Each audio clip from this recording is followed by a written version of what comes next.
So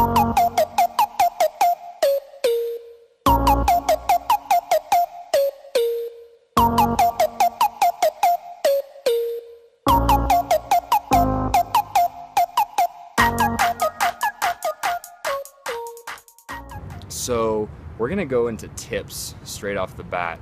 The biggest tip I can give you guys is get 6 to 8 hours of quality sleep a night. And yes, quality matters. Quality absolutely matters. I've always been an insomniac, so sometimes I'll lay in bed all night without sleeping because my mind is just running and running and running and running. It's like there's so many things to think about in my life. There's so many things, wrong with this world, and there's so many things that are exciting about this world. How could I possibly sleep at night? Like, it's the only time I have to really think about things. We'll talk about that in mindfulness next week, but the quality does matter. And if you're not getting good quality sleep, talk to your doctor. There are solutions to sleep apnea and insomnia out there, and it's important that you explore all the options really without trying to get involved with sleeping drugs, which I will talk about next. Sleep deprivation is also not only in relevance to seizures, but is also known to lead to depression and anxiety. And both of these cases are also, a leading cause of seizures. So depression, anxiety, same hormonal imbalance in the mind, seizures. So it's just this really vicious cycle, guys. It's a really vicious cycle. And I know that a lot of you guys suffer depression already because of your seizures or because of your seizure medications. So not getting quality sleep is really going to even just hinder this even more. And getting the right quality sleep and the good kind of sleep is going to help you out a lot. It's really going to help you out a lot. Diet is also key. It's important that you don't eat really big, massive meals before bedtime. And it's important that you keep a healthy diet so that you're not having stomach issues while you're trying to sleep, because this will absolutely affect your sleep. Avoid caffeine and alcohol at nighttime. A glass of wine might make you a little groggy and will be fine if it's a good release for you at the end of the day. But 2 or 3 glasses of wine aren't going to be good, guys, and especially, binge drinking at nighttime before bed. You're not going to get the REM sleep that you need. You're not going to get the good quality sleep that your brain deserves, okay? Some people can go without this good quality sleep. You can't afford it. Please get in a good habit of sleep. It's going to help you intensely.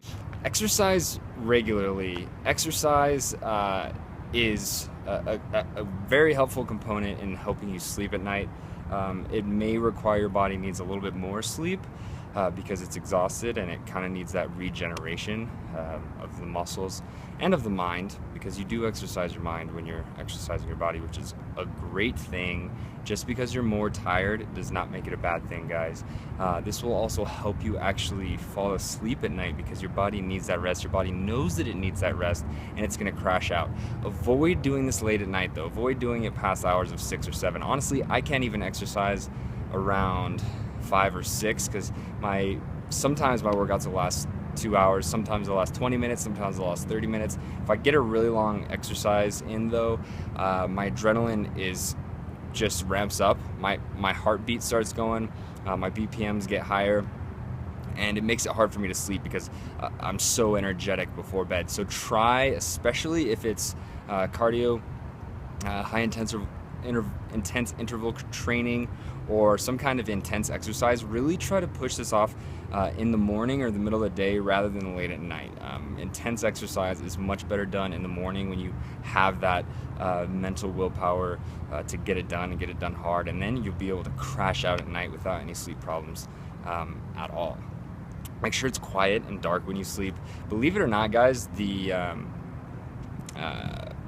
what are they called? Like the things that you put over your eyes, the eye masks for sleep, they help out a lot. I got one of those.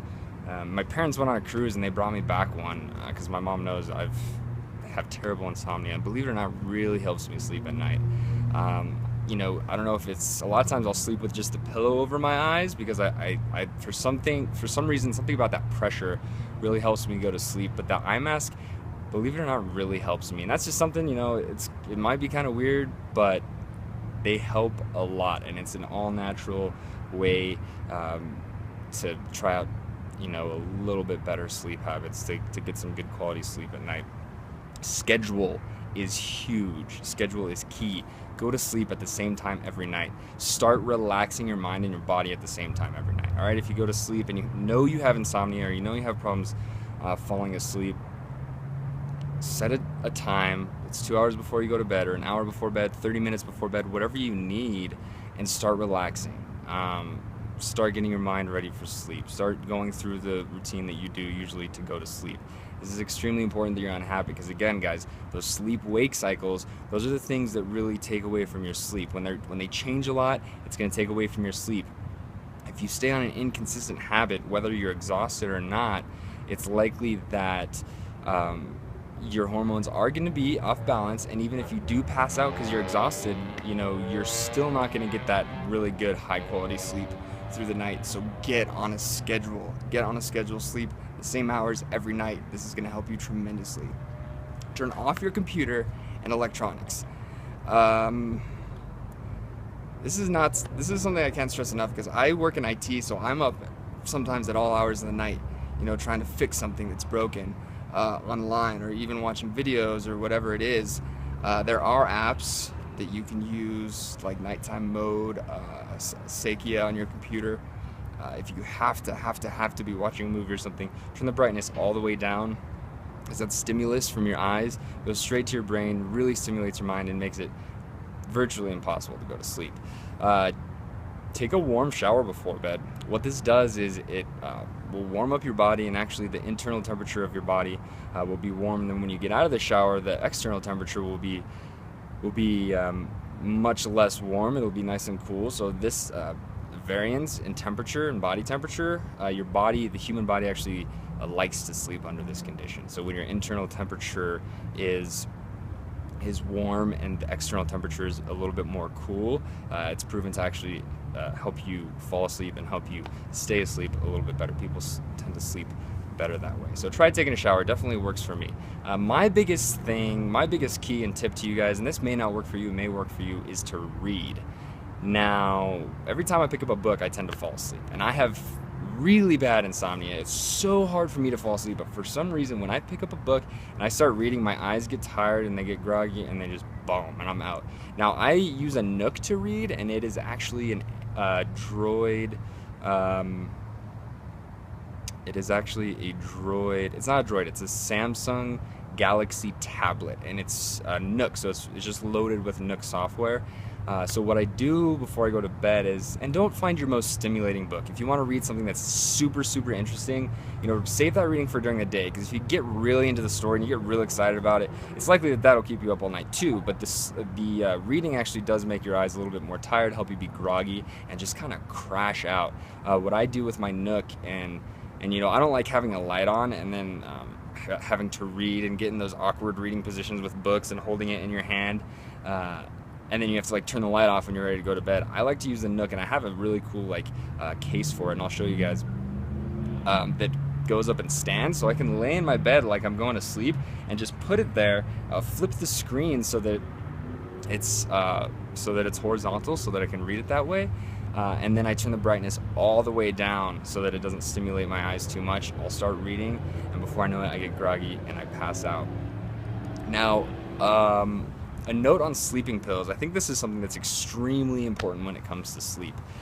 I would recommend trying melatonin first before any other kind of intense sleeping pills, or NyQuil or Z-Quil or anything like that will make you real groggy in the morning. Try melatonin. It's natural. It'll help your brain secrete a little bit more melatonin, and it really doesn't take that much, maybe 1 to 2 5-milligram tablets. They sell these almost at any grocery store now, in chewables. I like the chewables a lot, or you can just let them dissolve under your tongue. This seems to be a pretty good method, especially if you're trying to stay asleep all night. Try melatonin. It helps make you groggy. If that doesn't work, there are temporary sleeping medications. Now, a note on sleeping medications. I've been prescribed a sleeping medication, and there's a lot of different medications out there, but they're all really made for temporary use, 2 to 3 weeks. And you'll notice with the actually very effective sleeping medications, is that if you start to take them for more than 2 to 3 weeks,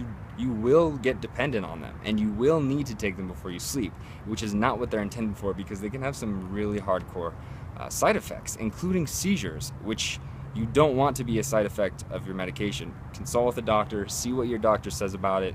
But I really, really encourage you guys, if you do go the sleeping pill method, try it when you absolutely need it as a last resort, and don't take them every single night. Don't get stuck on them, because believe me, I have experience with sleeping medication. You'll get to the point after a couple weeks where you're like, oh, this is great, I'm getting an awesome sleep every night. Like, I don't even have to, you know, like, do all these natural things to go to sleep. I can just pop a pill, and 15 minutes later I'll be out and I'll have a good night's sleep. This isn't that great for your health. And the second you come off those medications, the second you're going to start noticing that it's actually much harder to sleep, because your brain is used to shutting down via medication and via chemicals, and not via, you know, your regular sleep cycle. So, you know, be very, very wary of sleep medications. They can help, but I don't necessarily recommend them unless it's something that is absolutely essential. If you've tried everything and you just can't sleep at night, you know, take them when you need to. And if you do come off them, make sure you talk to your doctor when you're coming off the medication, so that he can wean you off medication, because it's very hard to come off sleep medication. So I would really try to avoid this in the first place, from personal experience.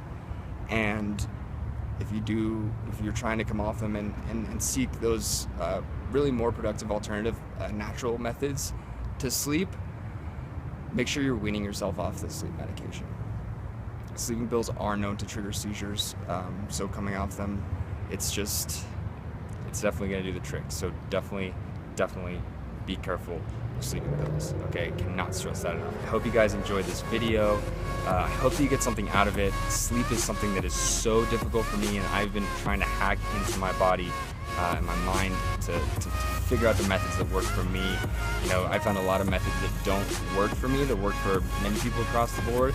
So I've really had to try to go about using a different combination of methods to help myself fall asleep at night, so that I can ensure that I'm really getting good quality sleep every single night, so I can live a productive, happy, non-depressive life without seizures, seizure-less and seizure-free.